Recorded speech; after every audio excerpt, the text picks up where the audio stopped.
people they just plain forget that you can die at any point, and we do everything we can as a society to keep people thinking that way because it's part of the glue that holds society together. It's part of what gets people to live kind of sedentary lives and you know and just commit to things, which is not wrong. I'm not saying that's wrong, but it's a very different way of thinking when you see death every day, when you realize that life is short, and it changes your perspective.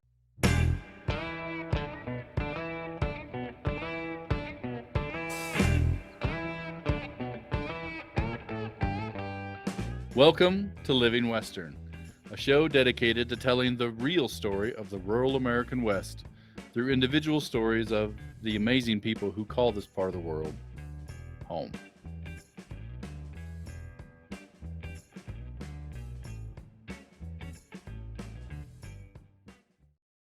Thank you for joining me on this episode of the Living Western podcast. The guest on today's episode is one of the most fascinating individuals who I've ever talked to, and the conversation we had is one that I'll never forget. This man set out on a mission to accomplish something that I don't believe any other cowboy in history has ever done. He set out on a mission to ranch on all 6 continents of the earth where it's possible to actually take care of an animal. And he accomplished that dream. That journey in his book, The Lost Cowboy. He is an amazing storyteller, as you're about to find out.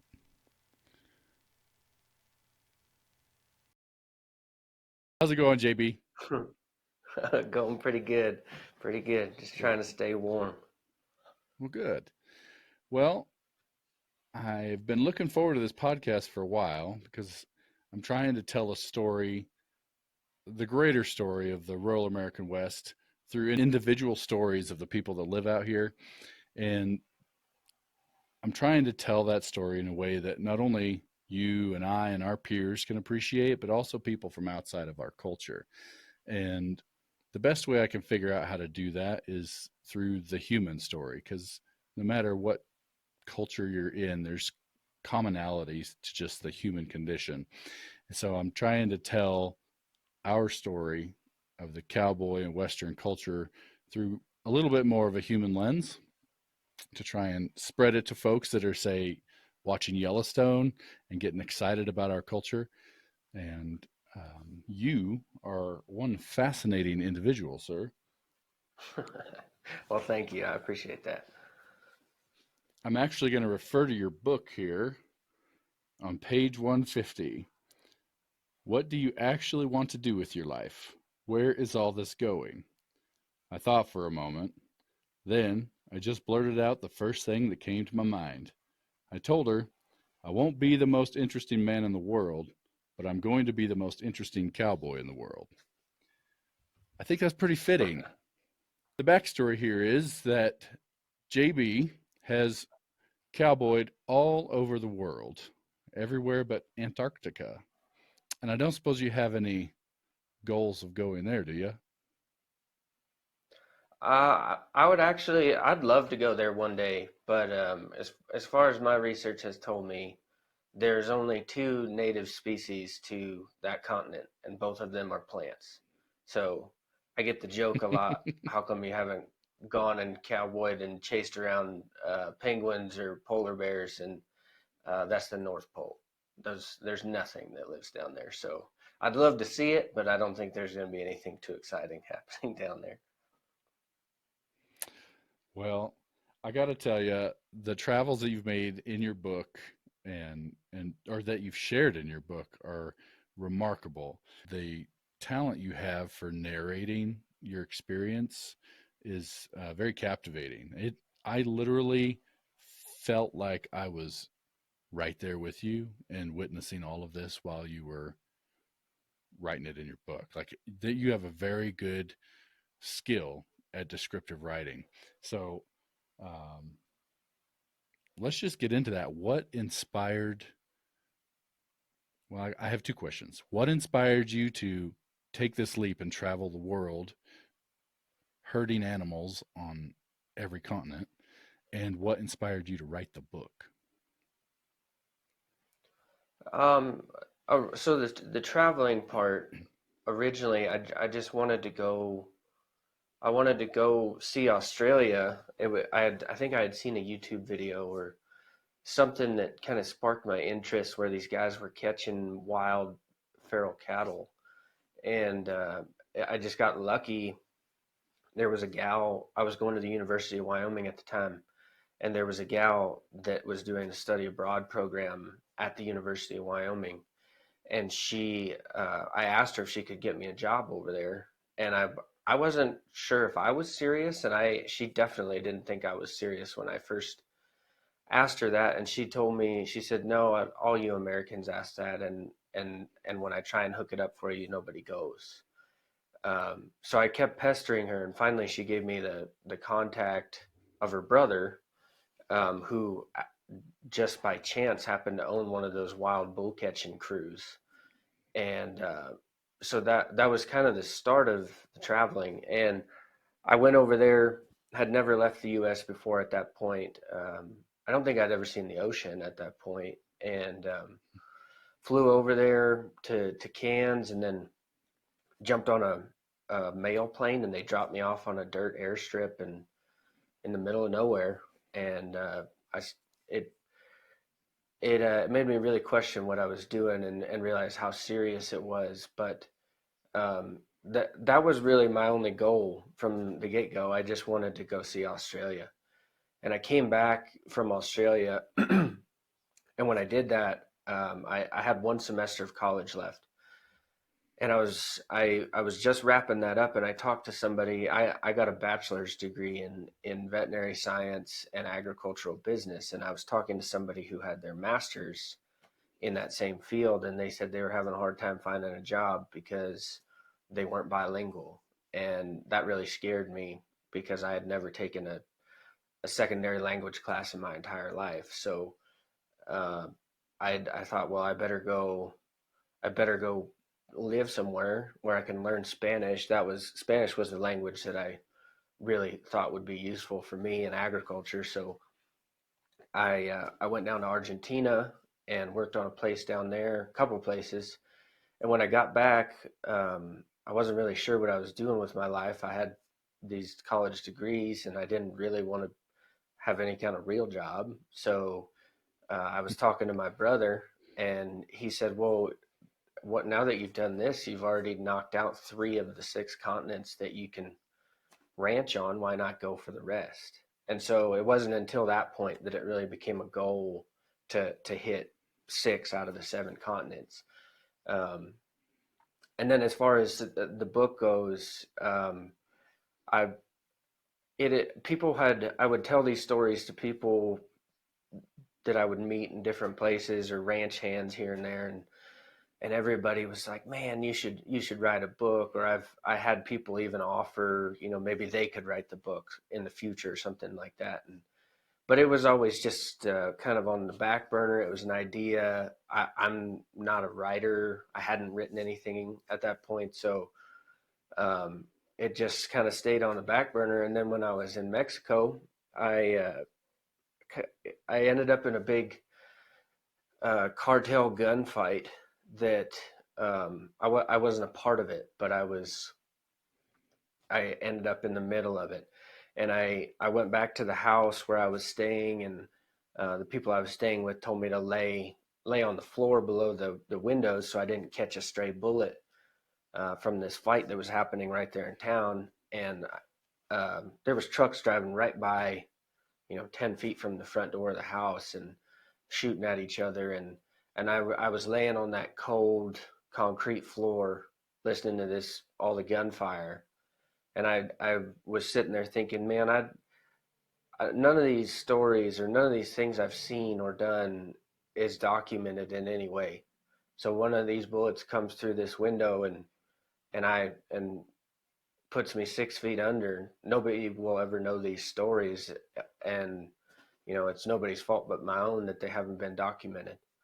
So that next day, I started sort of journaling, and I had a little notebook I'd write stuff down in while I was in Mexico about the Mexican experience. And when I got back from that trip, I went back to the ranch that I was living on, and I was night cabin, and so I would sit there for an hour in between checks, and I I started talking to my laptop. I would voice record these like voice memos, kind of telling stories, and the thought behind that was maybe if I do die doing some of this stupid stuff that I'm doing, at least these stories are kind of documented, and somebody else can turn them into something useful for the general public.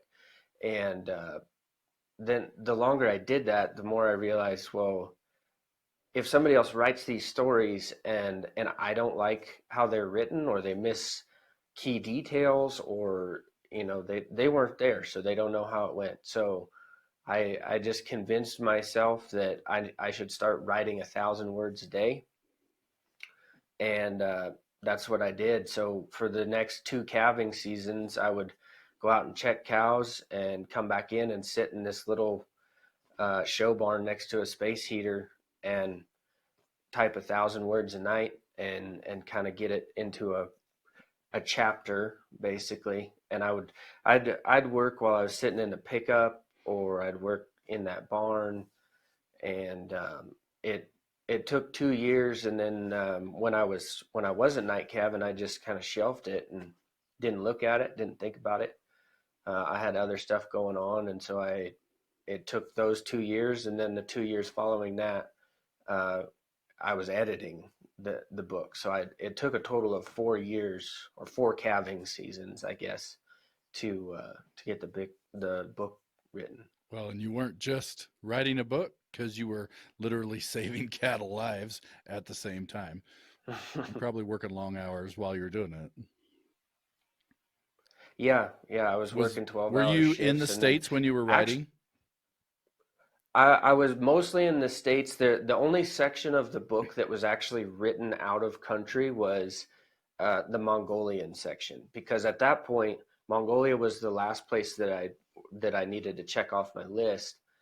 And at that point, a lot of the more than half of the book was written, and so I knew in my mind, well, I'm gonna have to write this at some point anyways. So I can either journal while I'm here and then go home and write it in a couple months, or I can sit down and write it now. So um, towards the end of my trip in Mongolia, I just locked myself in a hostel, in a room by myself, and I spent it probably took me 5 or 6 days to write the whole Mongolian chapter.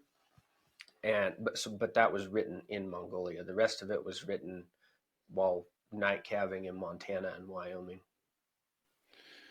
You know, you mentioned something about your inspiration being that you had all these stories, but you didn't want to lose them. You didn't want to have an accident happen and then everything that you've learned and experienced be for naught as far as what other people can learn from it. And that's honestly a big reason why I decided to start this podcast. You growing up, big ranch country, there was always neighbors that my dad really respected, that were older gentlemen that had lots of crazy stories and a lot of wisdom. And I can remember him telling me when we'd be driving down the road after a little roadside chat, saying, man, somebody should record that somehow, because when they're gone, that history and that knowledge and that wisdom is gone forever. So that's also a big part of the reason my dad finally broke down and wrote his book. And, I've just been inspired by that and inspired by what you've done. And, I write a little bit, but I kind of, for whatever reason, feel a little bit of a calling to tell that story, but letting my guests tell their own story, giving them that platform. And hopefully someday, I hope people get something out of it right now, but especially looking forward to future generations, there's a lot that will be lost just because there's no record of it. So I really appreciate what you've done. Yeah, I don't. I don't really consider myself a writer. I more consider myself a storyteller, and writing is part of telling stories. But I also love just telling people stories in person. Or I also do a lot of video work, not necessarily for myself, but I video other people, and video is just another way to tell stories. So I don't ever think of myself as a writer. I think of myself as a storyteller, and I think there's a lot of very important stories to be told, especially in this ranching and Western world. Yep. Yeah, they say our culture is dying, but as long as that story is still out there, as long as people can still absorb it, it'll still be here. But when we lose that history, and we lose those stories and that inspiration, that's when we really have to worry. So, what else do you do now? I mean, you're an author of The Lost Cowboy, obviously. What is your kind of mission in life or your purpose in life at this moment? Right now, I'm still trying to promote the book as much as I can. I mean, it hasn't even been out a full year yet. Actually, we're coming up right now on the 1 year release date, but I still try and promote the book. So I do book signings. I just recently did my first speaking public speaking engagement, I guess you would call it, where I went and I spoke to the Colorado Young Farmers and Ranchers, the Farm Bureau down there. So I'm hoping to maybe do a little bit more of that. I enjoy doing that, but the thing that takes up the largest amount of my time is I've started I started a video production company, and so the basis of it is I go around and I find these um, kind of cowboy and rancher people strongly connected to agriculture that are also musicians. And a lot of them, some of them are well known, most of them are not, and a lot of them, it's hard to get into town. They're feeding cows this time of year. They're going to start calving soon, things like that. And so these people are incredibly talented, and they've got great music, great stories, and I try and just shine a light on that and put it in a place where everybody can find it. So a lot of my time is taken up videoing other people now. I also do some video that's not music related. That's just kind of ranching related and more like I was talking about storytelling. And I'd like to do more of that. And then mixed in between all of that, because as you can imagine, that's not exactly a high paying job. It's more of a passion project for me. I day work as much as I can on different ranches all over the place. I spend the majority of my time now probably split between Texas and Wyoming. So um, help out here in Wyoming as much as I can, and then I go down to Texas and day work on different operations down there. But anywhere I can find day work that's on my way between point A and point B, I like to just stop in and learn from people and see the different ways of ranching. Even within the United States, there's a lot of variation in how people do things. So, um, yeah, I kind of got a bunch of different stuff going on, and none of it makes me very much money, but it all's a lot of fun. Well, I was going to ask on the video production where you're producing video for other people. I know because I have another channel that's it niches kind of like old cowboy guns and hunting and stuff like that. So I get the effort that goes into video production, and I'm not even doing it at the level that you are. How how do you make money doing that? Like I understand there's a part of what you're doing that you're trying to help other people, but you still have to feed yourself. So how do you make money doing that? Hmm. Yeah, the majority of the income from the music side of things is when I'll go on the road, or I'll go work with bands and shoot a bunch of content for them, and they pay me to create content, and then they can spread that content out and use it down the road. So I'll go to a live show, or we'll sit down and do like an acoustic session, and they take that video and then they use it to promote their shows or promote singles coming out, album releases, things like that. So not all of the music stuff that I do is paid, but the some of it pays, and that usually pays for the rest of the stuff that I do. Awesome. Well, I see you just came back from Elko, from the Cowboy Poetry Gathering. Mm-hmm. Is that what you were doing there? Yeah, I was. That was a very busy week there in Elko, and I shot with.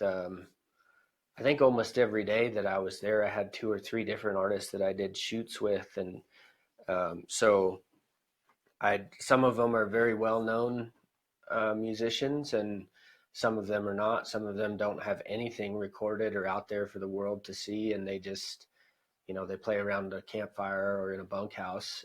But I shot some stuff with Coulter Wall, and I shot some stuff with Dave Stamey and Matt Robertson. Were some of the more well-known people that I worked with while I was there. That's awesome. What was it that got you into the music side of things? Are you musical yourself, and that's kind of what led you that way, or is it through friends? I'm not really. I can't play an instrument at all, actually. So, I've always been a huge fan of music, and I think music is one of the greatest uh, forms of expression and storytelling. So I've always been a big fan of songwriting and the kind of the smaller musicians that nobody knows about. And the way I got into the music side of things is I was shooting video, but it was almost specifically ranching related or just cool wild cowboy stuff. And there was a show, a cancer benefit for a friend of mine that was a concert with multiple musicians involved. And the I can't remember how it all happened, but last minute the original photographer backed out of the of shooting that. So they called me and they said, "Could you come and shoot this show? And we just want it documented to maybe promote the next one if we do another one." So I went there, and that was the first time I ever shot a video of musical stuff. And while I was there, I talked to some of the musicians that were playing that show, and they said, "Man, we should get together sometime and um, we need content to push our shows and what we're doing." So I started working with a couple just local musicians that were already friends of mine, and from there it snowballed. I think within the first 2 months I was doing it, I shot videos with 35 artists, something like that. It just took off as soon as Wow. I started doing it. We've talked about this a little bit in our chats, but we have a mutual ranch and cowboy friend in the music world, Mr. Chancey Williams. And as soon as I saw that you were Mm-hmm. friends with Chancey, then I immediately felt a connection with you. That I've never even met you in person, but I felt a connection with you after seeing you with Chancey, because Chancey and I go way back. I actually Chancey. I went to school here in Laramie, and that's how I met Chancey originally, because he was playing the cowboy all the time when I was in school. But a few years down the road, I was working for a big sheep outfit, sheep and cattle. But um, Chancey runs some sheep. Him and his brother run sheep together, and we ran a bunch of his yearlings for him that summer, and that was one of part of my job. So the first time Okay. that I ever met Chancey outside of like a bar was when we had a couple semi loads of sheep come down from his place, and we ran them all summer. And um, but that was how I kind of got to know Chancey better than just being a musician. Well, I have a lot of stories there that could fill a podcast, but I maybe not wouldn't want all of them out there. I do have one regarding Chancey and his family's place and their sheep. We went back to his place one weekend in college, and I was going to help them out doing some work in exchange for some horse hay because I'd run out. I was going to school in Casper, and one day we were working sheep, and Chancey gets us all lined out, and we get the sheep finally across this giant puddle, which we had to throw some of them across just to get them like moving through it. And I'd not worked around herds of sheep before, or flocks of sheep, and it's almost opposite of moving cows. And we got them into the barn, and we're putting them through the chute, and they were doing whatever they were doing, processing. I was in the back, and the way their setup was, they had basically just like a 12-foot wood gate that was the whole back of the tub. And the gate wasn't attached to anything. There was just somebody in the back holding the gate, just pushing the whole works forward into the lead up. And I'm sitting there holding this gate, and the sheep are pushing back on me pretty good. And it's taken all I've got to just hold this 12-foot gate off the ground and keep the sheep from running me over. And I'm right in the center of it, really balanced good, but I had a lot of weight on me because the sheep were pushing on it for whatever reason. And right when the sheep were giving me the most pressure, and I was just trying my hardest not to lose everything, I feel something warm on my leg, and I looked down, and Chancey's cow dog walked right over to me when I couldn't do anything and just peed all over my leg. Perfect timing. Yeah. And of course, Chancey and the rest of the guys thought it was hilarious, which I do now, but in the moment, man, I was pissed. um, Man, there's so much that we can go into here, but just to kind of keep it moving forward in a way that will get us through a conversation in a reasonable amount of time, I want to move on now to what your backstory is. Can you tell us a little bit about your origins? Like, were you born into ranching? Have you always lived in rural areas?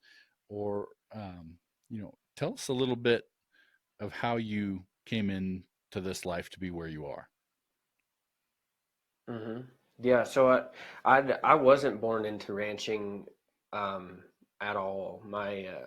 The ranch that I help on the most here in Wyoming, the guy who owns it, I call him. He's like a grandpa to me, but he's not blood to me in any way. So growing up, I lived a couple of different places, but the majority of my childhood was spent in northern Colorado, and I worked on I was probably 7 years old, I think, when my mom worked at the grocery store, and she knew it was a pretty small town, so she knew every single customer by name that was a local. And there was a lady that lived there in town that always told my mom that she ought to bring her boys out to come ride her horses. This lady had a bunch of horses, and what none of us had ever even been around them in our lives. And we my family didn't have very much money, so it wasn't like we were going on trips or doing anything expensive. So this lady was like, you ought to come bring your kids out and let them try it. And so me and my two little, well, I guess one of my brothers wasn't even born yet at that time, but me and my middle brother, we went out there, and they threw us up on these horses. And I don't think my middle brother cared for it much, but I was hooked immediately when at 7 years old. So after that, my parents, the way I was raised was pretty. I just policed myself, I guess, and so did my brothers. And so I would ride my bike. Nobody would know where I was for a long time, and I'd hop on my bike, and I think it was 6 or 7 miles out to the ranch from where I lived. Then I'd ride my bike out there, and I'd work for free. And every once in a while, they'd give me, $10 here and there or something like that. And but I really had nothing. It was just me riding my bike out there to do it because I loved it. And by the time I guess I was probably about 11.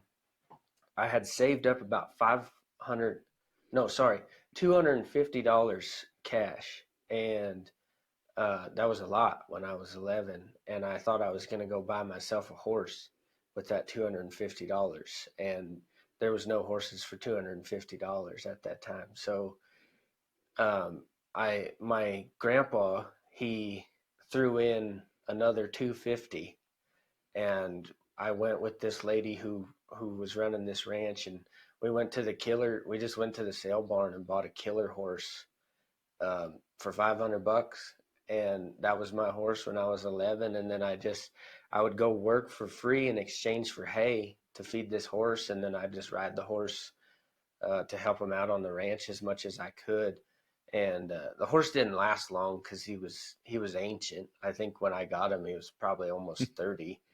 But he colicked and died after a couple years. But ever since I was a little kid, I was just hooked on it, and I really enjoyed it. And my parents, they didn't really have much means to help me get into it, but they dang sure just gave me the reins and let me pursue it as much as I felt that I wanted to. And so I got into rodeo and stuff like that, when I was pretty young, and I ended up going to the University of Wyoming on a rodeo scholarship. I was riding bulls back back at that time, and so I rode bulls for the University of Wyoming, the whole time I was there, most of the time I was there. And so after that, I never left Wyoming after I came here for school.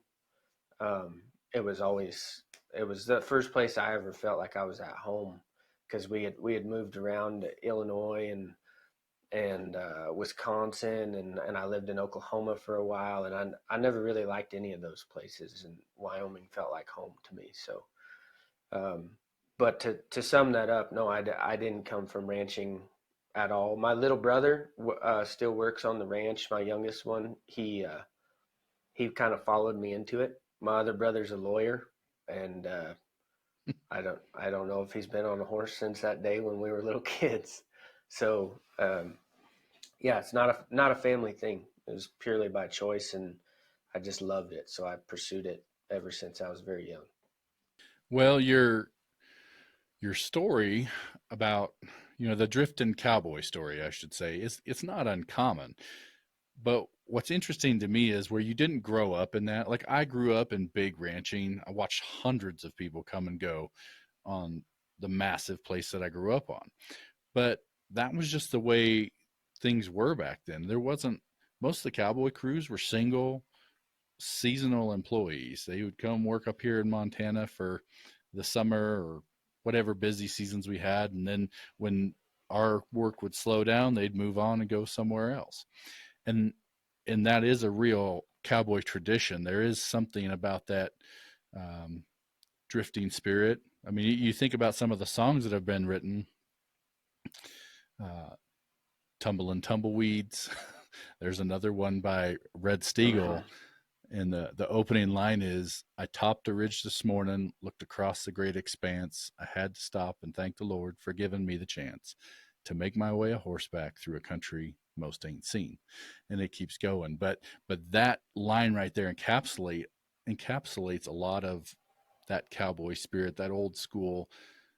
If you think about Lonesome Dove, that one quote where there's nothing like riding a fine horse in new country. I see that in you.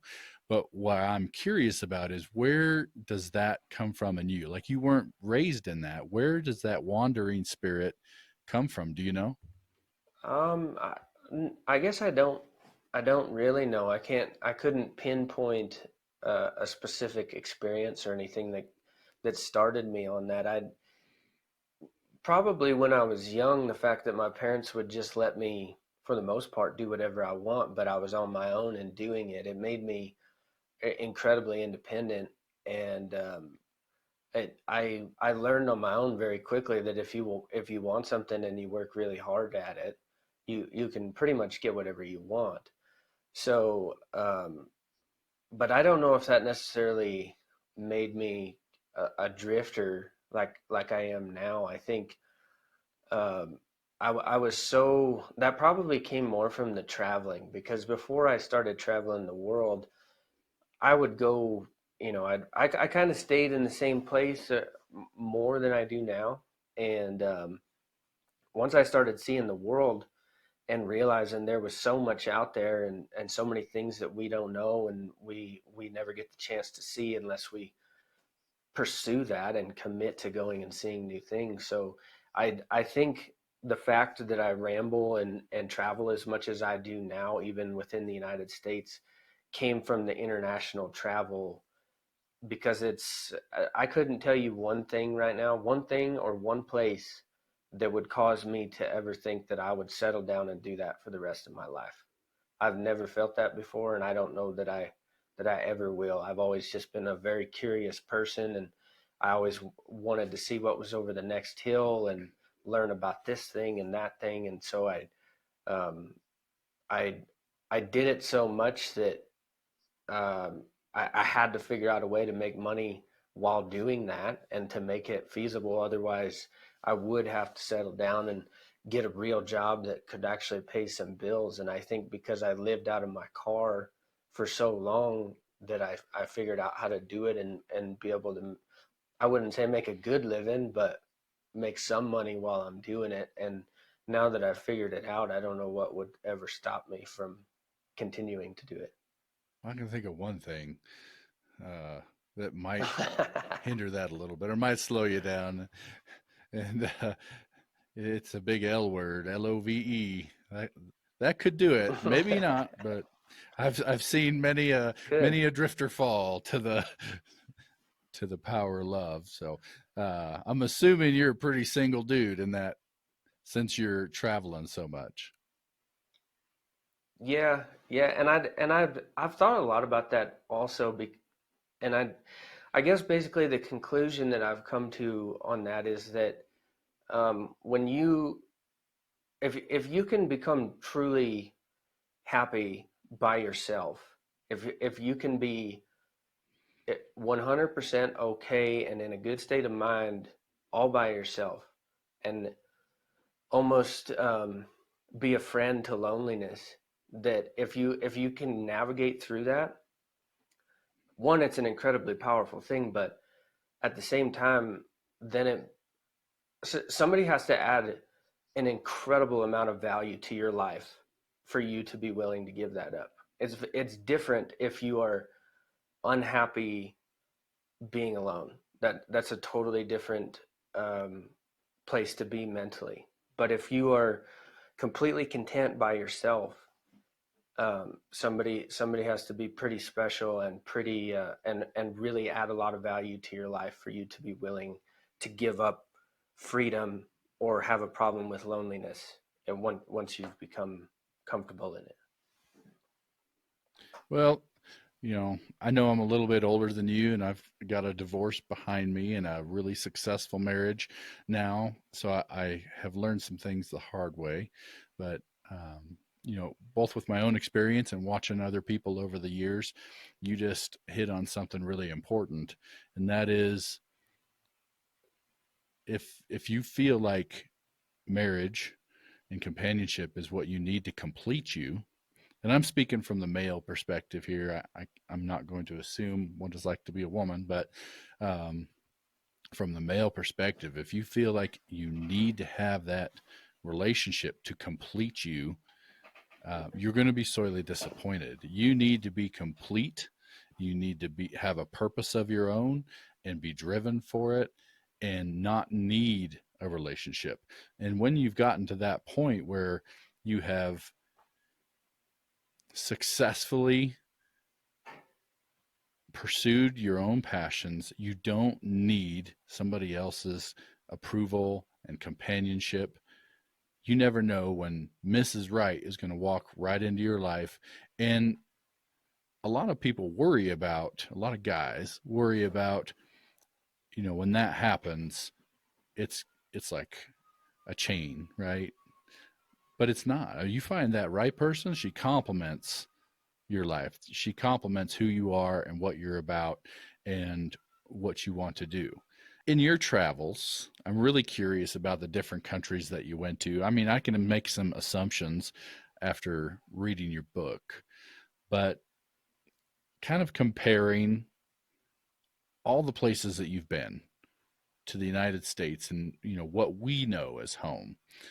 Um, what are some big lessons that you've learned as far as maybe what we as Americans are naive about, or what is it that you've seen in all of your travels that you wish the American people could know? Probably the first big thing that I realized is that there's no one right way of doing things, and it's all specific to environment that and that means more than the weather. That means the political environment, the financial environment that you're in. There's a lot of ways to ranch really well and to do things right. And we and there's a lot of open-minded ranchers here in the United States. I think it's becoming more that way, unfortunately, because a lot of people have their backs up against the wall and they got no other choice but to think of it open-mindedly. But that was the biggest thing that I learned is I get onto these outfits and that do something completely backwards from how Americans would do it, and that does not mean that it's wrong. And a lot of times, once I see them do it that way, I can't think of a better way to do it, and it might just there's a lot of that crosses over and transitions, but there's like a story that people always seem to really like is um, in Argentina, their saddles don't have a tree. They're just basically a pad that you sit on with um, two different cinches basically, and it's a bunch of just layers of. There's a pad, and then there's the the leather part that the stirrups attach to, and then over top of that is like a cinch on top of the saddle, which then has latigos that go down to the cinch on the bottom on the horse's belly. And then there's sheepskin on top of that, and then there's another kind of tie down cinch right there that holds the sheepskin on. Those guys rope a lot of stuff down there, but there's nothing to tie off to that's solid that you can rope and tie off to. So they are tied hard and fast to their D ring on the right side of their saddle, right by their right knee. They've got a metal ring right there, and that rope it's a rawhide riata, and they rope stuff tied off there, and it just and that if you just walked onto any American ranch and told somebody go rope something with that rope tied off to your D rings, they would think you were suicidal, and I probably would have too until I saw those guys do it, and they do it every day. They've been doing it for hundreds of years. They're used to it. They're good at it. It works for them. It's I don't think it's the best way to do things, but it's a way that works. And they don't have saddles with trees. They can't afford saddles with trees. That's just not Yeah. traditionally what they've done. In Mongolia, those guys will throw ropes on stuff, and I saw two pretty crazy different ways of dallying while I was down there. The first one was we were catching a bunch of colts that were probably 3 or 4 months old, and we were going to start milking the mares, and so we needed the colts caught so we could milk the mares. And there was one yearling that had gotten missed the year before, and we were trying to catch that thing, and it was way too fast. And there was one guy that was for sure the top hand on this place. He chases down this yearling and gets it roped at a dead run, but there again, those saddles that they use over there don't have a horn or anything to tie off to. So when this guy roped it, I was sitting there watching thinking, I wonder what this guy's going to do now. And he, at a dead run, pops back onto his horse's butt and sits on the horse's butt, and he dallies around the entire saddle and slowed that yearling up until somebody else got there and could help him. And that I would have never even thought to do that. That never in a million years would have crossed my mind. But that was a pretty normal thing for those guys to do. They would also rope stuff, and if they couldn't get it dallied off to their saddle, they would just throw their leg over top of the rope a couple times and then just hold it really tight kind of by their belt, and their leg essentially became what you were dallied off to, and all the pressure didn't, I guess it kind of did squish your leg, but all the pressure went straight up the stirrup leather and into the saddle. So if you got jerked really hard like that, it would for sure pull your saddle off the side. But uh, that was a way that they would slow down wild horses when we were catching them. So there's just things like that. That there's not really one. All those ways work. They're they get the same purpose done. That and it's a way that Americans do not do that. And I guess your other question, or another point like that is, another thing I learned is that I think people all across the world, they treat animals they treat animals the same in comparison to their income, if that makes sense. I don't know if I'm wording that very well, Yeah. but for example, Yeah. Africans, a lot of the ranch hands that I worked with down in Africa, these guys are making $300 a month. They have almost nothing. The horses that they would ride these really crappy fiberglass saddles that were uncomfortable to ride as a person. And the horses, they would go find these old dog food bags and stuff it when sheep would die or something would die that had a bunch of hair or wool. They would pack these dog food bags full of something soft, the softest thing they could find, and make saddle pads out of them. And if you look at pictures of those horses in Africa, almost you could see the ribs on almost all of them. You could see their hip bones. None of them were shod. A lot of them had cracked, bad feet. They lived pretty hard lives, but in comparison to Americans who, if you are a big horse person and you dump a quarter of your salary into your horses, these Africans, even though these horses are getting probably nowhere near the amount of care that an American horse would get, they're probably dumping half their salary, if not more, into that horse. So I think in relation to income, worldwide, people treat animals the same and they care about them the same. And that's not always evident by just looking at pictures, because you can tell in some of these poorer countries that the cattle and the horses and the people live a lot harder lives. There's so much controversy in the United States around horses right now and wild horses. And, you know, people look at horses around here, and I get it because there is a connection with horses, but it's almost like people have forgotten that they are an animal, they are livestock. And for many people across our country, they are a tool. Yeah, we love them and we appreciate them, but at the end of the day, they are a tool. And I think in countries like you did go to, that's probably even more so. Like those folks depend on those animals, but they depend on them as a tool, not just a pasture pet companion. And Mm-hmm. I imagine that the difference in those horse cultures is absolutely astounding. Mm-hmm. Yeah, like Mongolia is an amazing place, and it's one of the coolest, probably the coolest horse culture I've ever encountered. And it goes way back a long time, and back to there you still see things every day in Mongolia that are directly tied to Genghis Khan and his empire and his warriors, and they and I'm just talking about traditions and for example, the halters that they use on horses in Mongolia, they're like a rope halter that you would see here in the U.S., but rather than that front part that goes under their chin, that is a bent curb bit on every halter. And the reason where that came from, is back when Genghis Khan was in control of that country, every fighting age male had to be ready to go to battle within 3 minutes of receiving word that they had to go. And that doesn't mean when you're in camp. That means if a guy from the army rides up to your tent and you haven't been training or anything, you have 3 minutes to pack everything you own, and you might be going for years conquering other countries and tribes or whatever they were doing.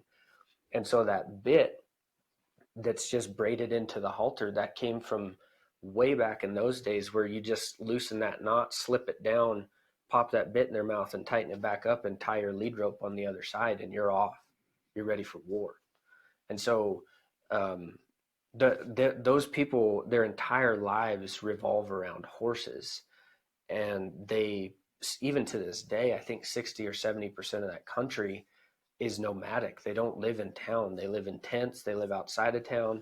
They just live with their livestock. Most of them don't own vehicles. Horses are their main source of transport. They drink horse milk. They eat horse meat. They breed horses. I mean, their lives revolve around these animals, but that's always shocking to people that horse meat is a huge part of their diet. I mean, they love these animals. It's the biggest part of their culture. But as soon as something starts looking like it's maybe not going to make the winter, it is in a soup pot, and they don't think twice about that. That's amazing. Yeah. Contrast that to where we are today and the political battles being fought across the U.S. over feral horses. And yeah, the Mongolian culture is absolutely fascinating. I've watched lots of the videos because I'm absolutely in awe of those men and how they handle their horses and how they rope them. That's where when they were roping them over there, are you talking like the long giant poles with ropes on them, or do they actually rope like we do, swinging and throwing? They do both. The poles, I think it was more of a personal preference, but you saw those poles more often horseback, where they were on a horse trying to catch another horse, something like that. I saw them used a lot more for that. When I would, one of my jobs while I was over there at one of the places is that there's no fences in Mongolia and there's no private land. So when you're done with your horses, like this one particular place I worked, we had about 100, 150 horses. They were all branded, but we would just we had three stallions. Each of those three stallions had their own bands. And when we were done with the horses at the end of the day, you just let them go and you stake out one horse so you can go get them tomorrow.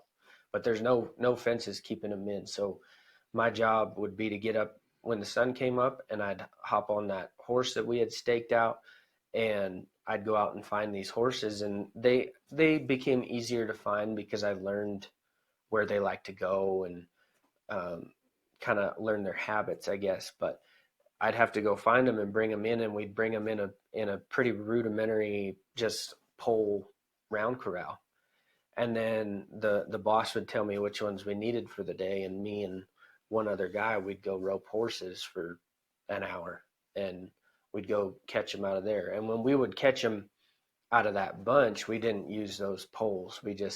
But it was more of a, what am I, like almost like an Argentinian type of roping where those guys would have some coils in their left hand, but then they would also usually have 2 to 3 coils in their right hand that they were swinging around, and you just throw a whole wad of rope out there and catch something. So um, they did both.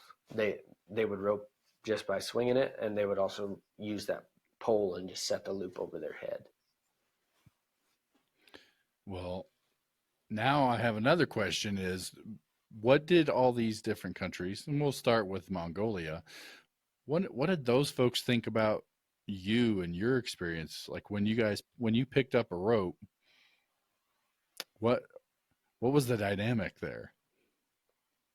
They Mongolians, they don't get a lot of outside contact there. Some of the places I had been to had a pretty decent understanding of how the world works, and they had movies and TV, and a lot of people don't realize that the majority of movies worldwide are produced here in the U.S. So you go to a movie theater in Argentina, you're still watching an American film just with subtitles most of the time. So some places had an idea of what was going on, but like Mongolians, they knew very little about Americans. Um, the first thing that would always happen in Mongolia when I met new people was Mongolians, for the most part, cannot grow facial hair, or not very much of it. And I had a pretty big beard when I was over there, and everybody just wanted to come up and touch my beard. And so that was kind of weird at first to get used to, but people would come up and touch my beard. And the men who can grow beards in Mongolia are considered very manly, and it's a big deal. And so people thought it was really cool that I had a beard. And there was also another couple experiences I had where at the end of the day, I'd put shorts on and just be hanging around camp. And all these little Mongolian kids had never seen somebody with leg hair. So they'd come up and pull on my leg hairs to see if they were real. Um, but everywhere that I went, regardless of what they knew about American cowboys or me personally, everybody was always very, very welcoming and open to letting me try whatever I wanted to do. Um, what they didn't appreciate is if somebody wasn't willing to try something.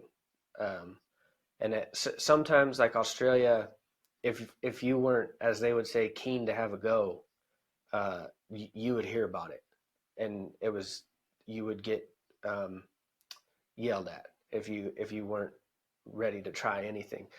But other countries were more understanding. But for me, the whole reason I was there was to learn from these people and immerse myself as much as I could. So every chance I got to do anything, I would do it, and I would do it to the best of my ability. And I wasn't good at any of it, but I tried it as much as I could. And I would run into other travelers in some of these places, and I'd watch them uh, not try something or have something like that offered to, like they'd say, do you want to go rope these horses out of the corral?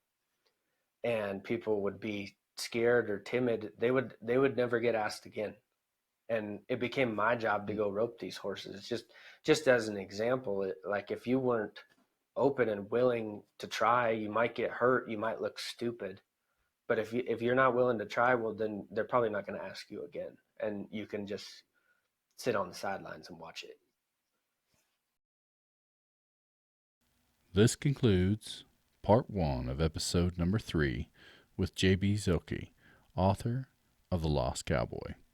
If you'd like to follow along with JB and his adventures, please check the show notes in the description for links to his website and also to his book.